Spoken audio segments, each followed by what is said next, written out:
That's a great win by Charlotte. She's got company. Oh, now Charlotte Flair takes out her leg from behind.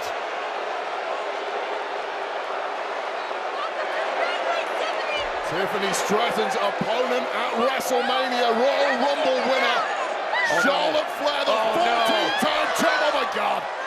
Figure eight. Could it be? Charlotte Flair locking it in against her WrestleMania opponent.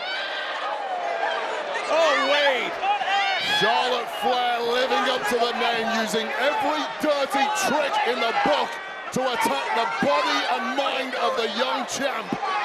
The Royal Rumble winner, who chose Tiffany to have her welcome back to WrestleMania moment.